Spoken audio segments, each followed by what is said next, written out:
Bonjour à tous et bienvenue sur notre chaîne YouTube.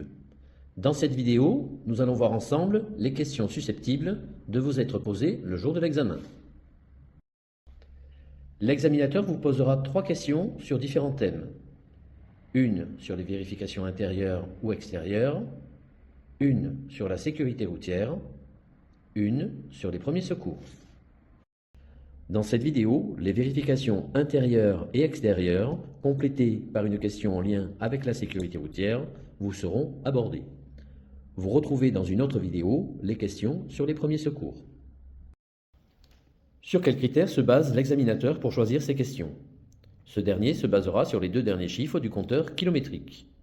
Dans ce cas-là, ce sera la question 15 qui sera posée. Vous êtes prêts? Allons-y. Les vérifications intérieures. Installation et mise en route. Avant de démarrer un véhicule, il est essentiel de bien s'installer, ajuster le siège, les rétroviseurs et attacher sa ceinture. Ensuite, on peut procéder à la mise en route en respectant les étapes adaptées au type de boîte, manuelle ou automatique. Une bonne installation garantit confort, sécurité et maîtrise du véhicule.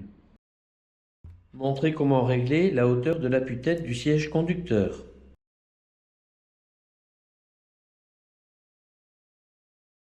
Quelle est son utilité?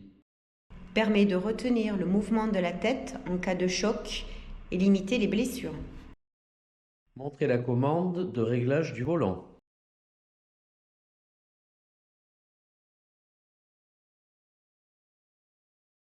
Pourquoi est-il important de bien régler son volant?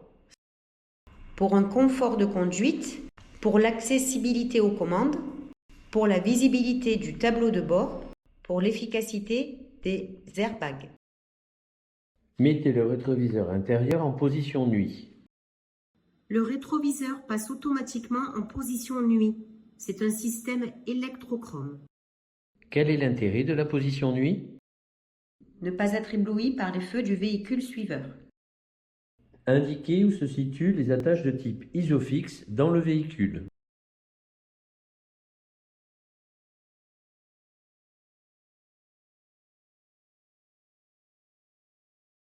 Peut-on fixer tout type de siège enfant sur des attaches de type ISOFIX? Non, uniquement ceux compatibles avec ce type d'attache. Les voyants. Pour afficher le voyant correspondant, il faut éteindre le moteur, puis mettre le contact et le voyant va s'allumer quelques secondes. Pour le voyant de la ceinture de sécurité, il faut garder le moteur en marche et se détacher ponctuellement pour que celui-ci s'allume. Montrez l'indicateur de niveau de carburant. Couleur orange. Quelles sont les précautions à prendre lors du remplissage du réservoir? Arrêter le moteur, ne pas fumer, ne pas téléphoner. Montrez le voyant signalant la mauvaise fermeture d'une portière.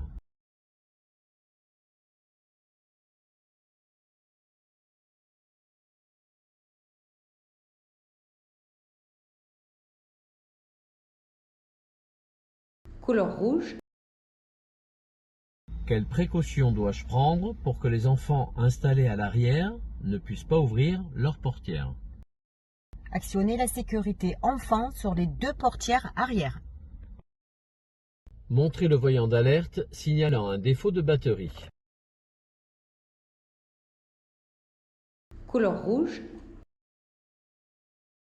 Qu'est-ce qui peut provoquer la décharge de la batterie, moteur éteint? Les feux ou accessoires électriques en fonctionnement. Montrez le voyant signalant l'absence de bouclage de la ceinture de sécurité du conducteur.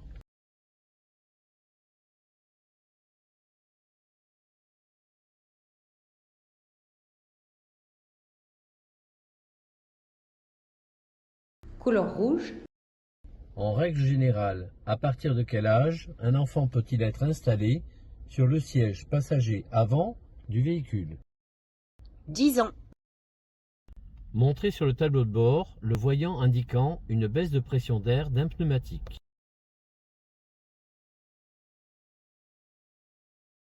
Couleur orange. À quelle fréquence est-il préconisé de vérifier la pression d'air des pneumatiques? Tous les mois. Montrez le voyant d'alerte signalant une pression insuffisante d'huile dans le moteur. Il n'y a pas ce voyant sur cette voiture. Quelles sont les conditions à respecter pour contrôler le niveau d'huile? Moteur froid et sur un terrain plat. Montrez le voyant d'alerte signalant une température trop élevée du liquide de refroidissement. Couleur rouge. Quelle est la conséquence d'une température trop élevée de ce liquide? Une surchauffe ou une casse du moteur. De quelle couleur est le voyant qui indique au conducteur que le feu de brouillard arrière est allumé?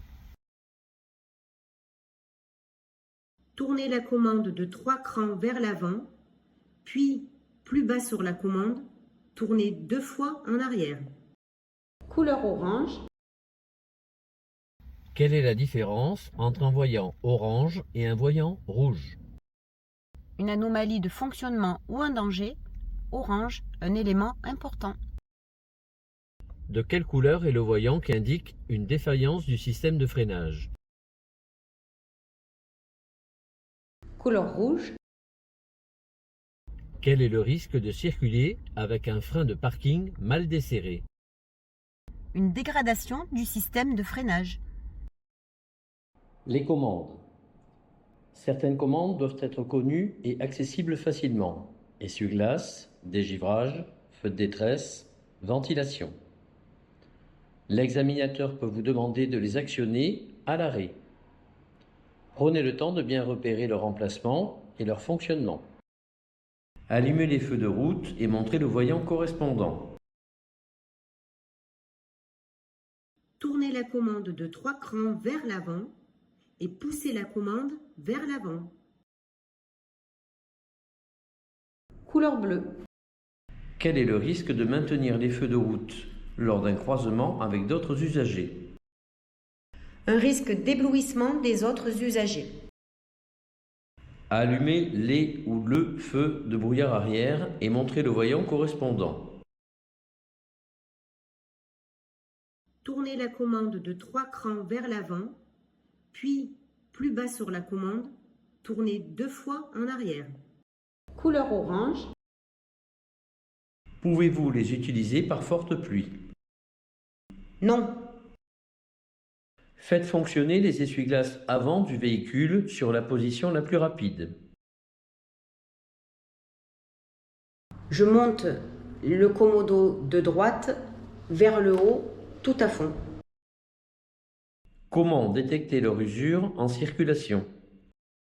En cas de pluie, lorsqu'il laisse des traces sur le pare-brise. Faites fonctionner l'essuie-glace arrière du véhicule. Je tourne d'un cran vers l'avant la commande de droite.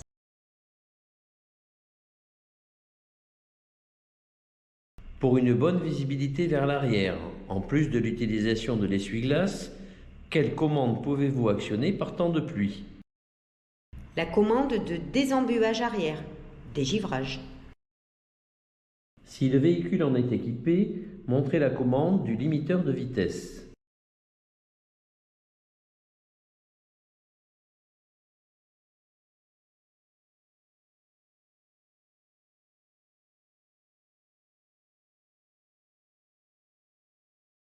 Quelle est l'utilité d'un limiteur de vitesse? Ne pas dépasser la vitesse programmée par le conducteur. Montrez la commande permettant d'actionner le régulateur de vitesse.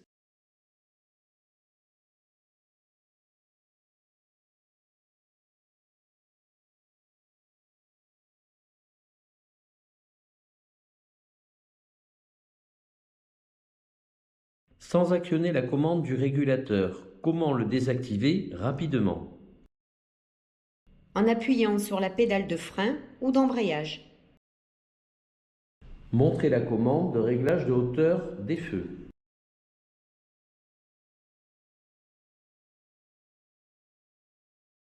Pourquoi doit-on régler la hauteur des feux?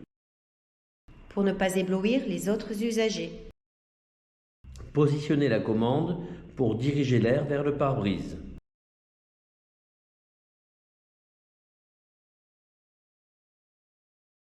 Citez 2 éléments complémentaires permettant un désembuage efficace. La commande de vitesse de ventilation, la commande d'air chaud, la climatisation. Montrez la commande de recyclage de l'air.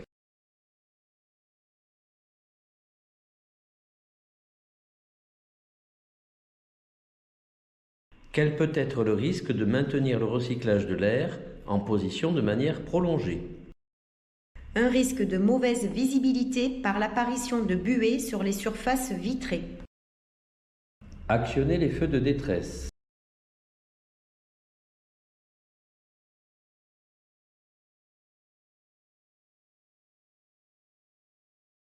Dans quel cas doit-on les utiliser? En cas de panne, d'accident ou de ralentissement important. Actionnez le dégivrage de la lunette arrière et montrez le voyant ou le repère correspondant.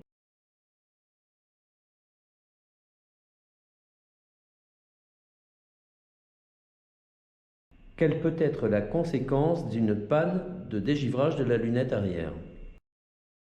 Une insuffisance ou une absence de visibilité vers l'arrière. Montrez la commande permettant de désactiver l'airbag du passager avant.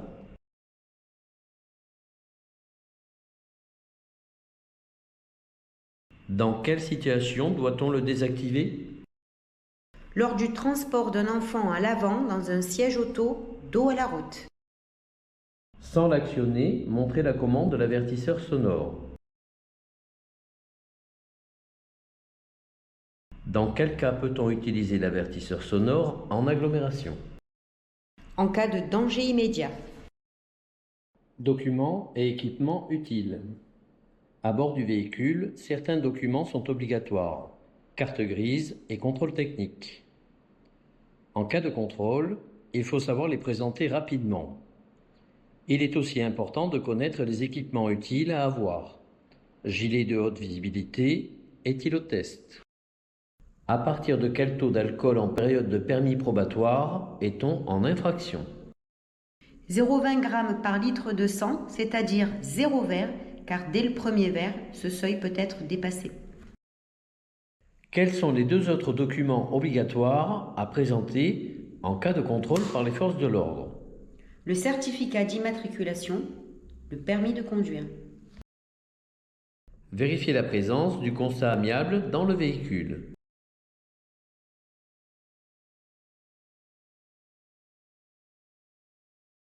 En cas d'accident, dans quel délai doit-il être transmis à l'assureur? 5 jours.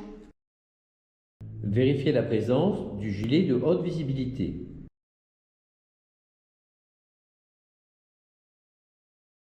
En cas de panne ou d'accident, quel autre accessoire de sécurité est obligatoire? Le triangle de présignalisation. Vérifiez la présence du certificat d'immatriculation du véhicule, carte grise.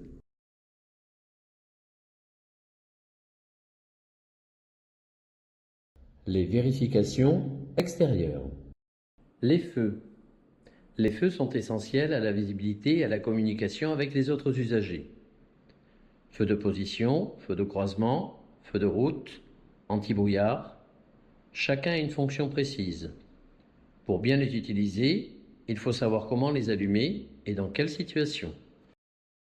Contrôler l'état, la propreté et le fonctionnement des feux de position à l'avant et à l'arrière du véhicule. Tournez la commande de 2 crans vers l'avant. C'est pas cassé, c'est propre et ça fonctionne. C'est pas cassé, c'est propre et ça fonctionne. Par temps clair, à quelle distance doivent-ils être visibles? À 150 mètres. Vérifiez l'état, la propreté et le fonctionnement des feux diurnes.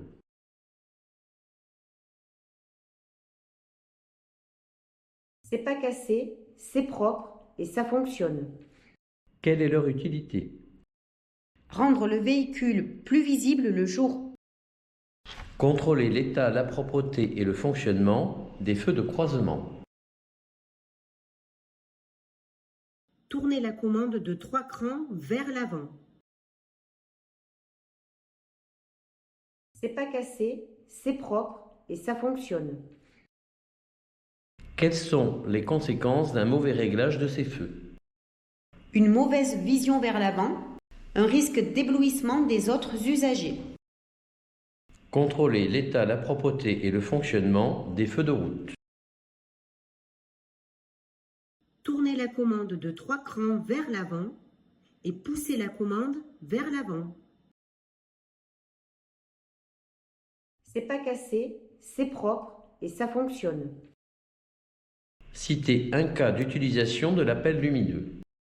Pour avertir de son approche, en cas de danger à la place de l'avertisseur sonore. Montrez où s'effectue le changement d'une ampoule à l'avant du véhicule.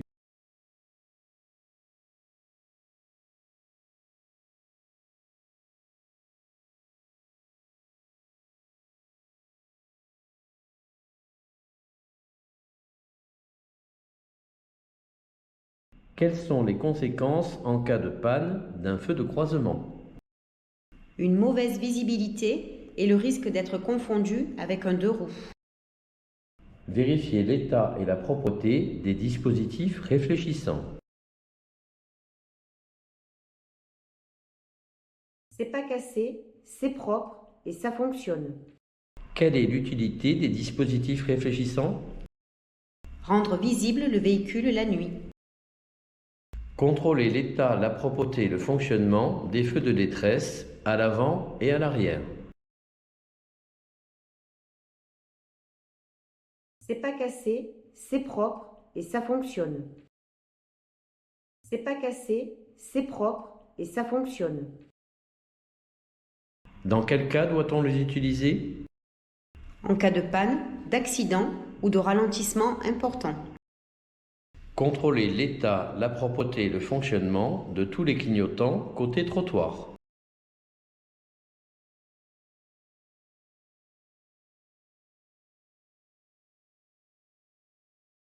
C'est pas cassé, c'est propre et ça fonctionne. Quelle est la signification d'un clignotement plus rapide? Non-fonctionnement de l'une des ampoules. Avec l'assistance de l'accompagnateur, contrôler l'état, la propreté et le fonctionnement des feux de stop. Demandez à l'accompagnateur de mettre le contact et d'appuyer sur la pédale de frein. C'est pas cassé, c'est propre et ça fonctionne. Quelle est la conséquence en cas de panne des feux de stop? Un manque d'information pour les usagers suiveurs et un risque de collision. Avec l'assistance de l'accompagnateur, contrôler l'état, la propreté et le fonctionnement du ou des feux de recul.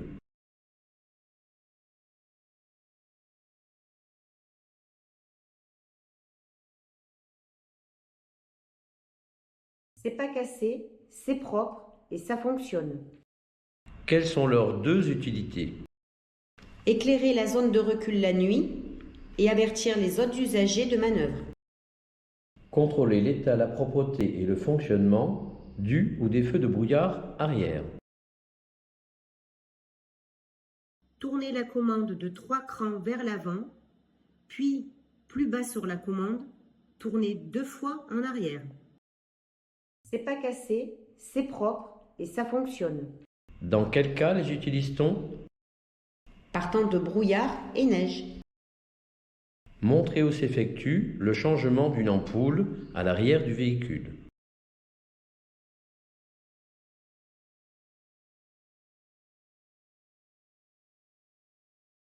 Quelles sont les conséquences en cas de panne d'un feu de position arrière? Être mal vu, un risque de collision. Les pneus. Un contrôle régulier des pneus est indispensable pour la sécurité. Il faut savoir repérer les témoins d'usure, vérifier la pression et identifier les dimensions du pneu sur son flanc. Des pneus en bon état assurent une bonne tenue de route et évitent les risques de crevaison. Contrôlez l'état du flanc sur l'un des pneumatiques. Le pneu est en bon état, il ne présente ni hernie ni déchirure. Citez un endroit où l'on peut trouver les pressions préconisées pour les pneumatiques. Elles sont indiquées soit sur une plaque sur la portière, soit dans la notice d'utilisation du véhicule, soit au niveau de la trappe à carburant. Sur le flanc d'un pneumatique, désignez le repère du témoin d'usure de la bande de roulement.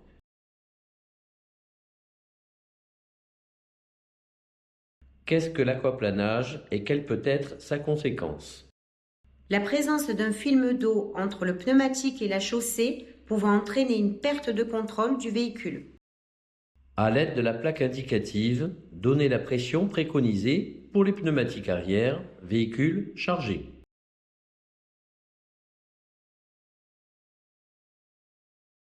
À quelle fréquence est-il préconisé de vérifier la pression des pneus? Chaque mois pour une utilisation normale de son véhicule et avant chaque long trajet. Sous le capot. Sous le capot, plusieurs éléments sont à contrôler régulièrement. Niveau d'huile, liquide de refroidissement, lave-glace, etc. Il est important de savoir les localiser et vérifier qu'ils sont à un niveau correct. On effectue ces vérifications moteur à l'arrêt et à froid. Procédez à l'ouverture du capot, puis à sa fermeture, en vous assurant de son verrouillage.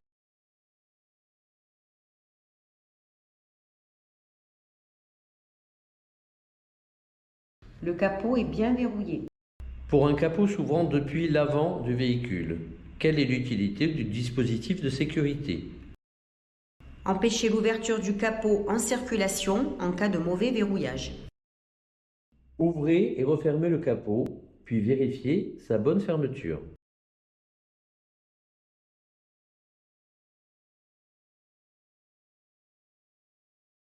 Le capot est bien verrouillé.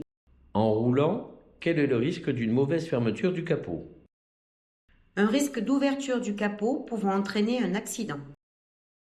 Montrez où s'effectue le remplissage du produit lave-glace.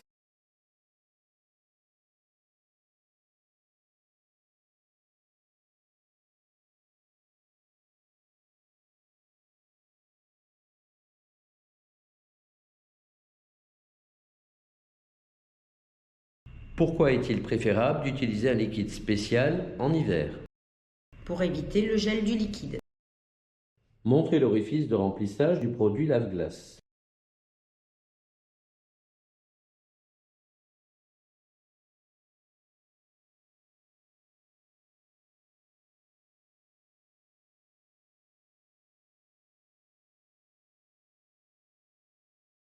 Quel est le principal risque d'une absence de liquide lave-glace? Une mauvaise visibilité. Montrez l'emplacement de la batterie du véhicule.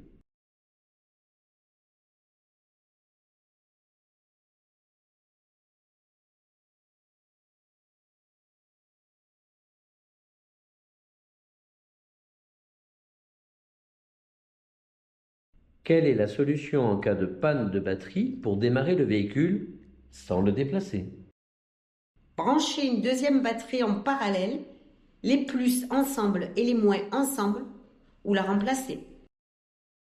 Montrez où s'effectue le remplissage du liquide de refroidissement.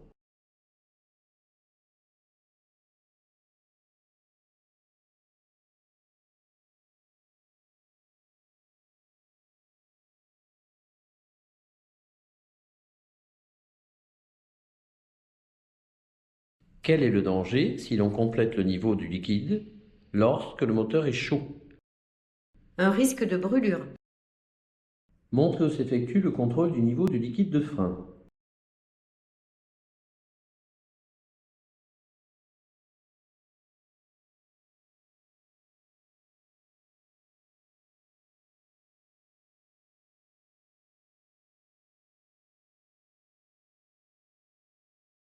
Quelle est la conséquence d'un niveau insuffisant du liquide de frein? Une perte d'efficacité du freinage. Montrez où s'effectue le remplissage de l'huile moteur.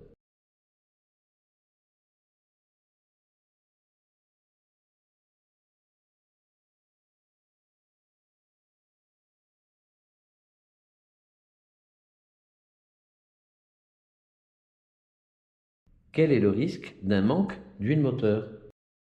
Un risque de détérioration ou de casse du moteur. Montrez où doit s'effectuer le contrôle du niveau d'huile moteur.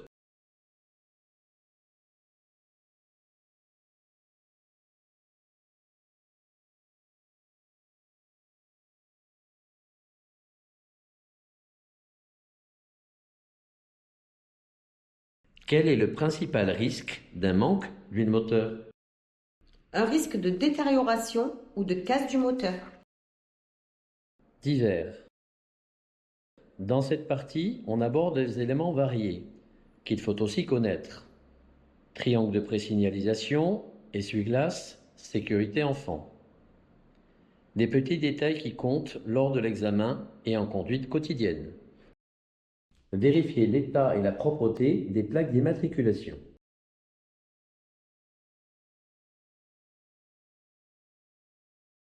Quelles sont les précautions à prendre en cas d'installation d'un porte-vélo? La plaque d'immatriculation et les feux doivent être visibles. Vérifier le fonctionnement de l'éclairage de la plaque d'immatriculation à l'arrière. Allumer les feux de position. Tourner la commande de 2 crans vers l'avant. Un défaut d'éclairage de la plaque lors d'un contrôle technique entraîne-t-il une contre-visite? Oui. Vérifier la présence du triangle de présignalisation. Utilise-t-on le triangle de présignalisation sur autoroute? Non. Ouvrez et refermez le coffre, puis vérifiez sa bonne fermeture.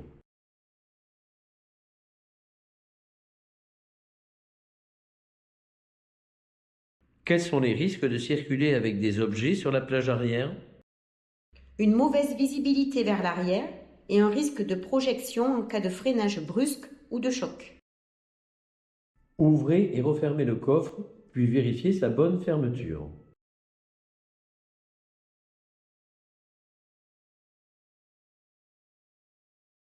Lorsque vous transportez un point important dans le coffre, quelles sont les précautions à prendre en ce qui concerne les pneumatiques et l'éclairage avant? Augmenter la pression des pneumatiques et baisser les feux avant. Contrôlez l'état de tous les balais d'essuie-glace du véhicule.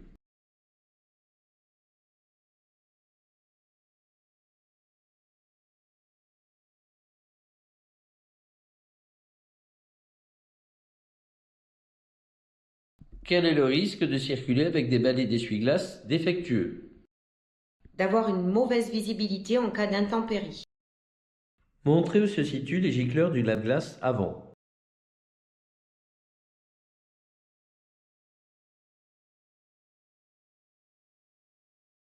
Quelle est la principale conséquence d'un dispositif de lave-glace défaillant? Une mauvaise visibilité due à l'impossibilité de nettoyer le pare-brise. Indiquez où se situe la sécurité enfant sur l'une des portières à l'arrière du véhicule.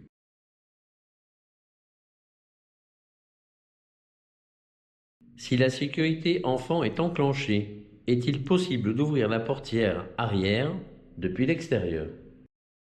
Oui. Ouvrez la trappe à carburant et ou vérifiez la bonne fermeture du bouchon.